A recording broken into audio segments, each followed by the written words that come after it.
Unless you're in the car itself, you might think this country road is winding through rural Kentucky, or maybe remote Indiana, lined with trees, where homes are spread out from the nearest neighbor and clearings are farmed for staple crops like corn.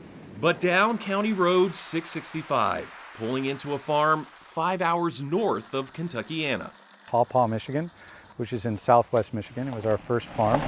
There is a crop which hasn't taken root, at least not yet, in Kentucky or Indiana. 40 acres here, about 6,100 plants. It is, as the state motto goes, pure Michigan. Way more organic. Nothing can compete with Mother Nature. Full, very green, and fast growing. It just seems like yesterday that they were only like 2 foot tall.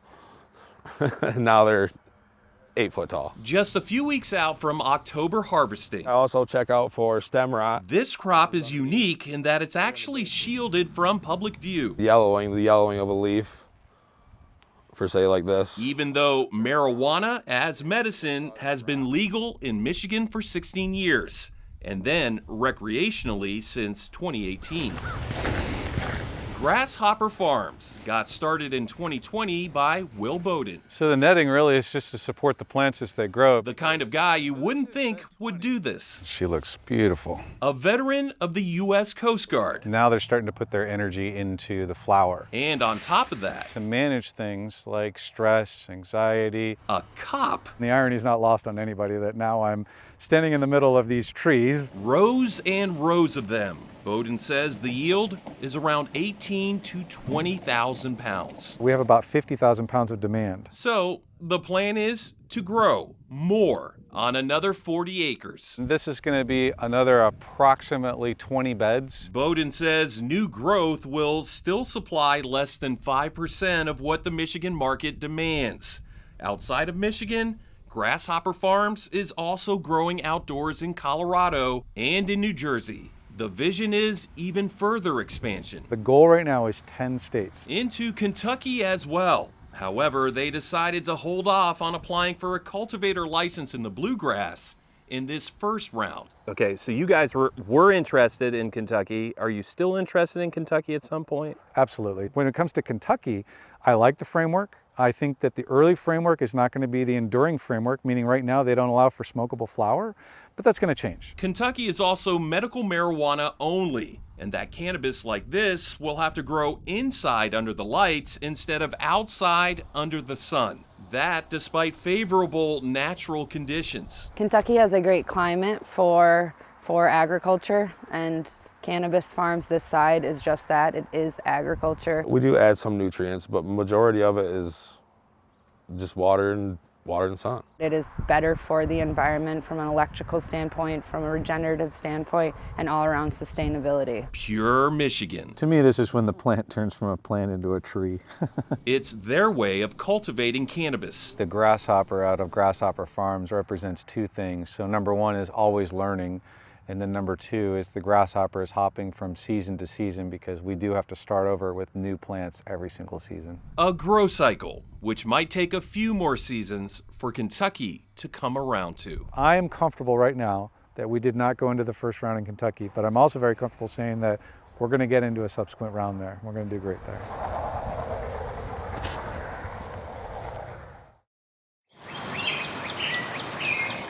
Spring brings the beauty to Louisville. Flowers blooming, busy bees, birds and their babies. Spring is also a breeze. Every day at Churchill Downs, where champions have been made every first Saturday in May, going on 150 years. But spring at the track is bigger than just 1 or 2 days. Trainer Mike Tomlinson doesn't have a horse in the race on Oaks or Derby. These horses are scrutinized at every stage of their training. His barn is focused on racing all spring meet. I think most of the horsemen feel pretty good about the racetrack condition this year. Like last year, like always. A lot of water and a lot of man hours go into the track. There's a comfort zone in there, and the moisture makes a lot of difference.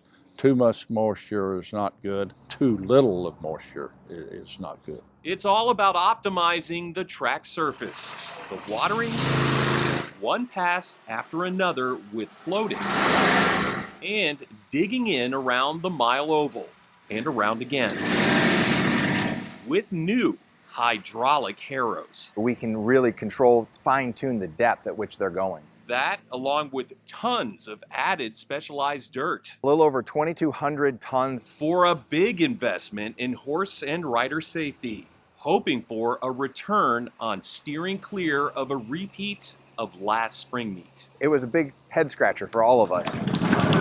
A total of 12 horses died at the track that meet, before Derby, on Derby Day, and then after Derby.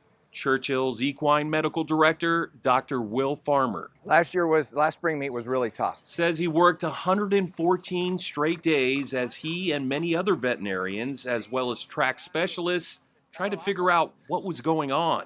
As the vets looked into medical histories, engineers towing a ground-penetrating radar repeatedly scanned the track for problems. There would be no definitive explanation, and the rest of racing would be moved 2 hours away to Ellis Park. Is it frustrating that there was no real common link that was found between all these deaths?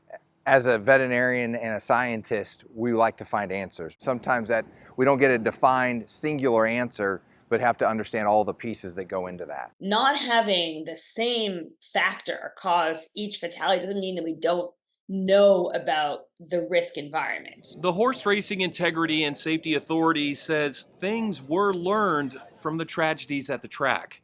HISA has developed a model using AI and came up with 44 risk factors for horse injury. What's really exciting is that we have the potential to see which of these factors really matter, really have an impact. Past injuries, length of training, types of medications. Track and off-track veterinarians now have access to those records in a growing horse history portal. We've got over 2 million records in the system. We're getting about 5,000 records a day. Churchill Downs is only as safe, frankly, as the racetracks that come before it. As far as this historic track goes, HISA feels good that history won't repeat itself. Mike Tomlinson Any morning, has no doubts either. there's probably an average Never really did. of around 1,000 horses on the track each day. Almost 30 years of racing here, Most of these are just galloping, the horses going by. that's a good track record of trust. I never thought it was unsafe. Even when we moved the racing to Ellis Park, we continued to train here. So do you have full confidence in the spring meet? Well, I have full confidence that everything has been done that can be done. At Churchill Downs, John Charlton, WHS 11 on your side.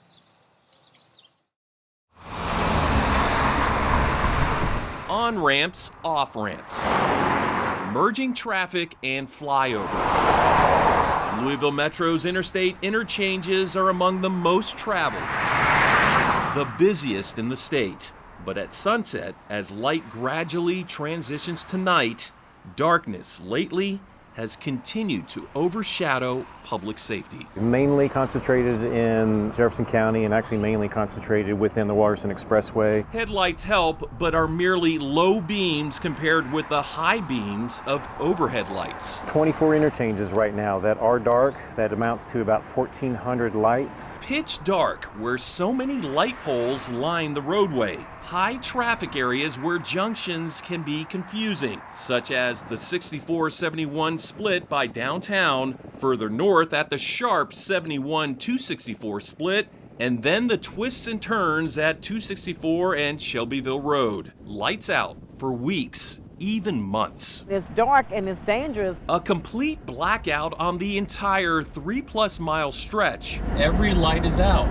And through Portland. From Roy Wilkins Avenue to Bank Street. Utter darkness here. That includes entering the tricky turnoffs rearranged due to the Sherman-Mitten Bridge construction project. This is a huge problem, a high dollar problem. What's causing the problem quickly dawns on us after first light. The base of the light poles have been gutted.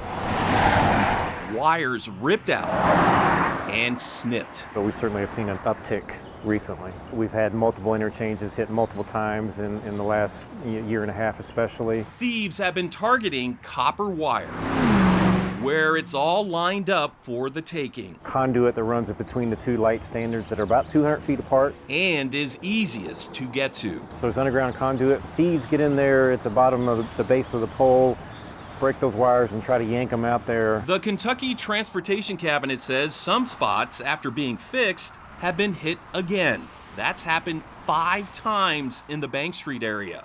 KYTC estimates total damages, including the cost of replacement copper wire and reinstallation work at right about $1 million. Oh man, that's a lot of money. her district, one of the hardest hit. They're probably not getting $1,000. Councilwoman Donna Purvis has a message for those responsible. Come on, guys, this is ridiculous. So how dangerous is it out here when it's dark, and then not only when it's dark, but if it's pouring rain? Oh, it's scary. You know, if you have impaired vision and you're getting off the interstate and it's dark and it's raining, I mean, it could really cause you to misjudge. Reduced speed, reduced visibility. The only thing that's really clear is that this has been going on for far too long, and it's been unclear who is responsible. Would you say this is a public safety concern? Absolutely. Without the lights on the highway, it's harder to see. It becomes a public safety issue. And for the public, this is costing taxpayers money. LMPD has been on the case for KYTC. Both agencies ask the public, if they see something, say something right away. If you see an ATV, a personal vehicle, something that does not look like an approved work truck out there, that's when you can call us and let us know. Here by Lynn Family Stadium, where every single light post has panels popped off and wires pulled out, it certainly looks like someone used some kind of vehicle to barrel through the fence. They might hook it up to the ATV and take off and be able to pull 100 yards of wire instead of pulling a couple feet at a time. LMPD says KYTC has shown patrol officers what to look for. The junction boxes, fuses. Again, they need the public's extra set of eyes. The copper wire bandits have so far been a step ahead. And because they've cut the lights, the difference in driving in those areas has never been more day and night. This is a state issue, but unfortunately it's having effects on us locally. LMPD says it appears as though whoever is cutting the wire knows what they're doing. Detectives say they are currently pursuing strong leads and may be close to making arrests. In the meantime, KYTC is offering a $5,000 reward for information leading to an arrest. The cabinet is also planning a pilot program this summer at 2 interchanges, installing solar-powered lights, and those lights have no wire to steal. In Louisville, I'm John Charlton, WHAS 11, on your side.